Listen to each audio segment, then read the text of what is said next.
There are 5 things that Zillow does not show you when shopping for a house and using their website. Kyle Stolte here with Conquest Mortgage, and we're going to discuss those 5 things right now, starting with number 5, which is the Zestimate.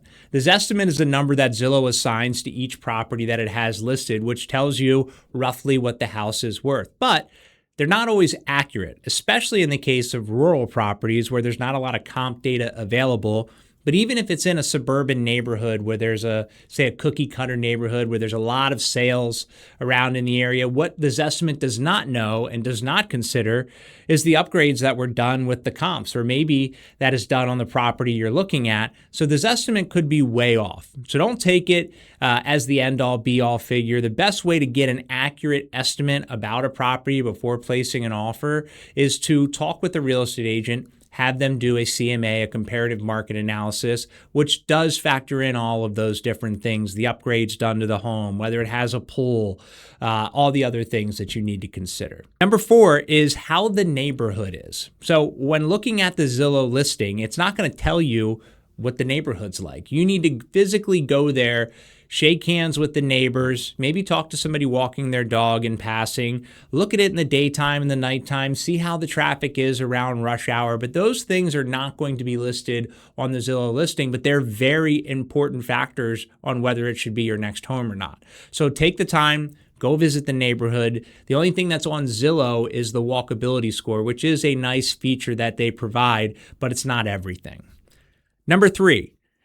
The contact agent button is not what you think it is. So when you hit that contact agent button on the Zillow screen, it does not contact the agent who is listing the property. It contacts an agent who is paying Zillow to provide them with leads. So essentially what happens is you hit contact agent, it then gets assigned to an agent who is paying Zillow to get a lead. They contact you as the representative to you to contact the listing agent. So they will contact the listing agent on your behalf and set up a showing so that you can go see the property and you can talk to your new buyer's agent about it. This isn't so bad because it gives you representation as a buyer. So you get a buyer's agent and you get randomly assigned somebody, and then they will go take you to that property. If you reach out to the listing agent directly, which you can, by locating the listing agent information on this page, which is usually right below the property description, you can contact them directly, but just know that they're working for the seller. They're not working for you.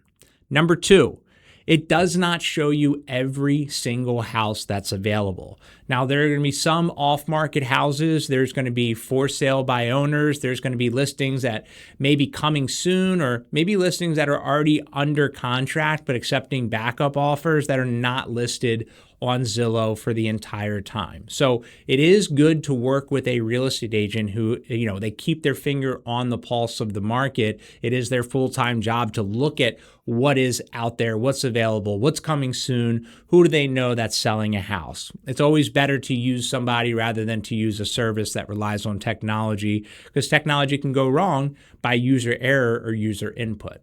And then last but not least, the payment calculator is not what you think it is. Number 1, it doesn't give you a full range of interest rates. So interest rates vary depending upon the amount of money that you put down, the credit score, among other things. It also doesn't really give you the standard calculator when you go in to type, how much is the monthly payment. It's going to default to 20% down.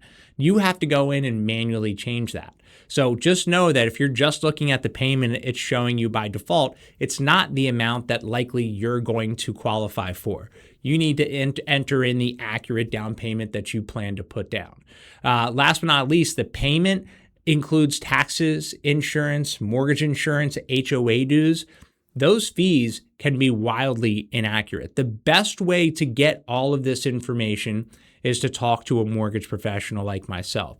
We can look up in public records to see how much the property taxes are, give you an idea of how much insurance is going to be, give you a very accurate mortgage insurance quote if it applies, and then contact the association to figure out how much their HOA dues are if it's a home in an association where you're going to have to pay those dues. So the long and short of this whole video is don't trust or don't take Zillow at its word. It's only as good as the data that's put into it. And you really want to speak with a agent, with a mortgage company, with a loan officer in order to get that accurate data. If you have any questions about this or anything else, please don't hesitate to reach out. Otherwise, we'll be in touch soon. Take care.